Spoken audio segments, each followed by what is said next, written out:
Hello folks, here I am on an island in the Mata Atlantica off the coast of Brazil.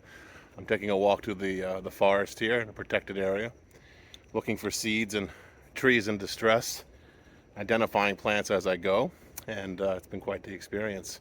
It's more humid here in the woods than it is by the ocean where I currently reside, so getting acclimated to that and the additional mosquitoes because the extra wind keeps those down where I normally live. So I hope you enjoyed this little video I put together. It's a compilation of what I've been exploring and discovering in the woods, and I'm happy to share it with you. Let's go. The gods smile upon me. Look what we have here. Flamboyant seed pods. Look at that. Perfecto. One man's trash is another man's treasure. I haven't even started my walk in the woods yet.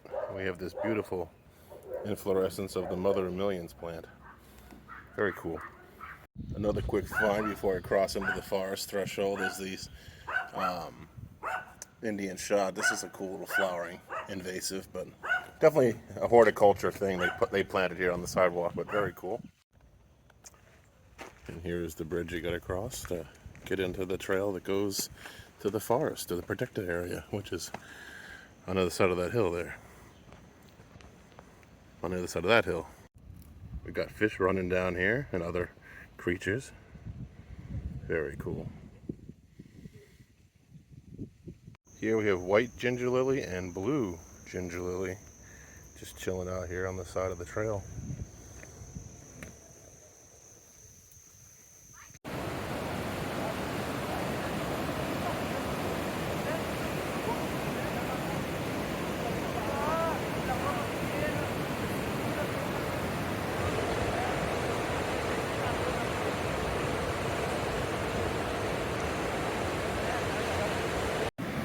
Part of this trail you have to walk on the beach at the beginning before you get over there. That point in the distance is where the coastal trail is. So you're gonna walk this beach to get there.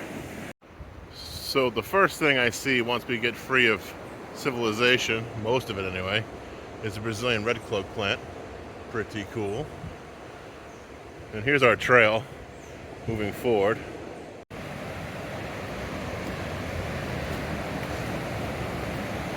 So this is the other side of that beach.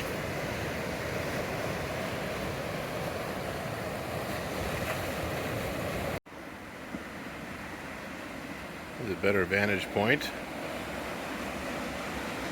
Under this giant ficus, this native Brazilian rubber tree, a massive tree. That's some pitanga, a Suriname cherry, pepper tree. Even got some dragon fruit growing right there, that cactus looking thing. Very cool. While climbing over the trail here, I headed into Discovery. We have some serious business ants going on here. Look at them all. I'm not sure what type of ant they are, but they're definitely organized. And there's lots of them. Walking along the trail here, I found Brazilian ironwood. So there must be a parent tree around here somewhere. But only the gods know where that is. I'm going to have to keep my eye out for that bipennant leaf structure. I just don't see it close by. It must have been brought by a bird maybe. I'll keep my eye out though.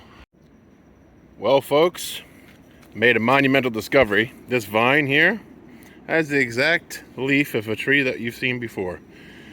The Inga laurina. So what I might actually have is a vine. Now they are part of the same family, but totally different genetics, and that explains why it's growing so long and lanky. It's just a giant vine. So I'll have to make some corrections. I'll make a video about that in the future. It's still cool. You can still make a vine bonsai. It just takes a little bit more work. Well, here we are in the middle of the woods.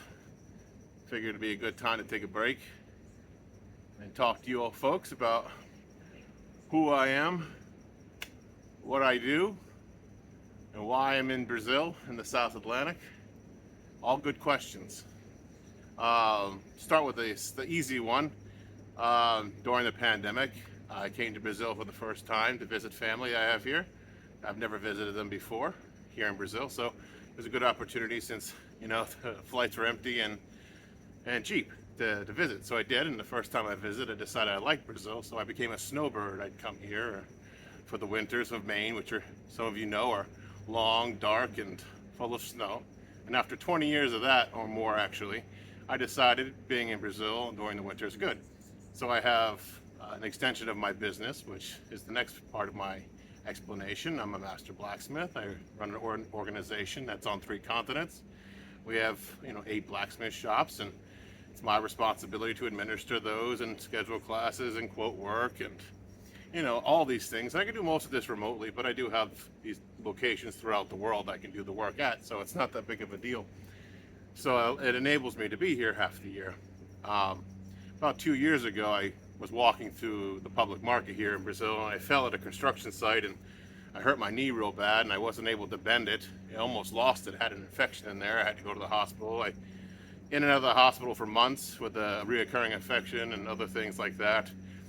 So I saved my knee, but I wasn't able to bend it, physical therapy. So I ended up staying here for about 2.5 years now, so before being able to go home. So my knee is almost better. This is my first walk in the woods since my knee exploded on me. And I did it alone. I only went halfway, small steps.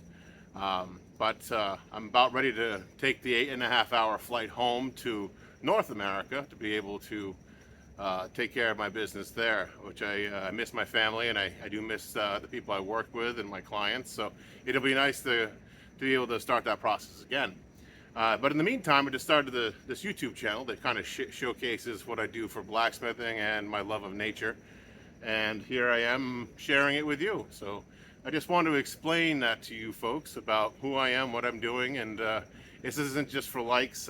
I'm out here to, you know, be at peace with myself, you know, kind of, what's the word I'm looking for? Commune with nature. I think that's ultimately one of the things that most modern humans miss, is that being able to come out into nature, enjoy, absorb its energy, you know, and leave a happier person with a better understanding and perspective about life.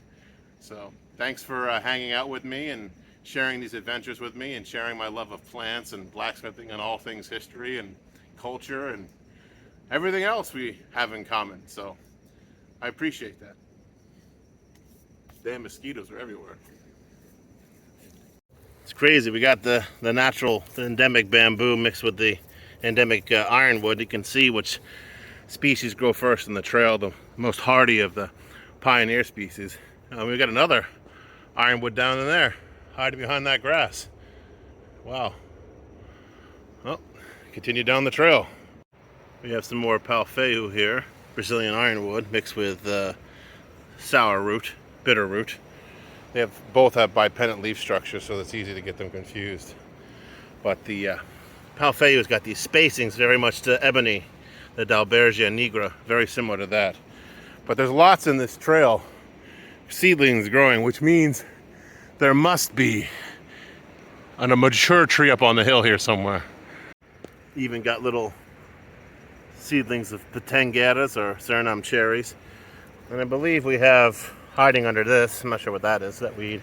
These are Mimosa bimucronatus. I don't think they're touch-me-nots. I don't think they're Mimosa pudica. No, they're not. They're not moving. So they're definitely bimucronatus. That's another pioneer species. I'm not sure what cultivar or species of vanilla vine, but that's definitely a vanilla growing here. Halfway up that tree. See if we can zoom on that for you.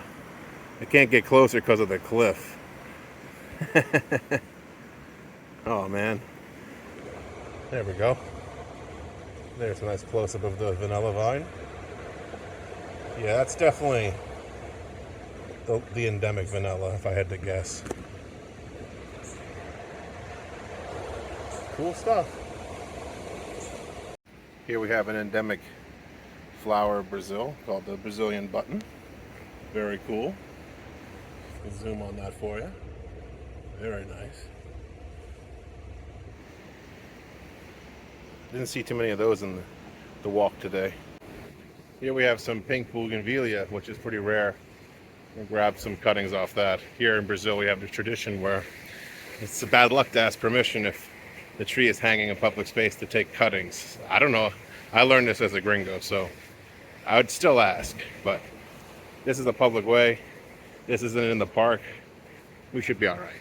I have the policy, if someone cuts off my bougainvillea in the street, I don't care.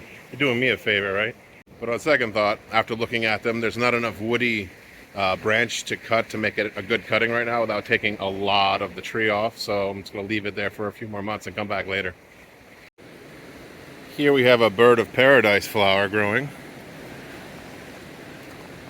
Got one of these in my garden, but I haven't seen it bloom yet, so very cool to see this here in the wild.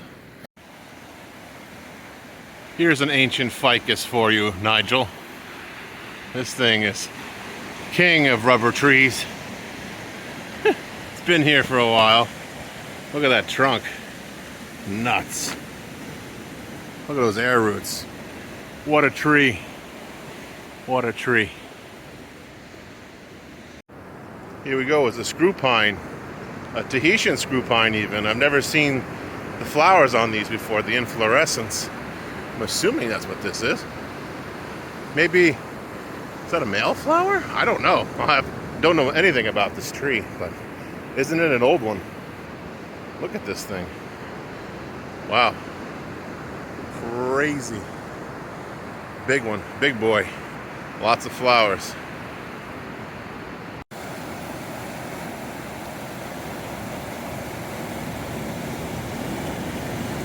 So I think this is where I'm going to end the video, folks, on this tranquil beach setting. I'll go back and explore the woods in greater detail later, but I appreciate you all hanging out with me here in this beautiful location, learning about new plants, showing you about my passions in life, telling you about who I am as a person and why I do the things I do. Until next time, everyone, take care.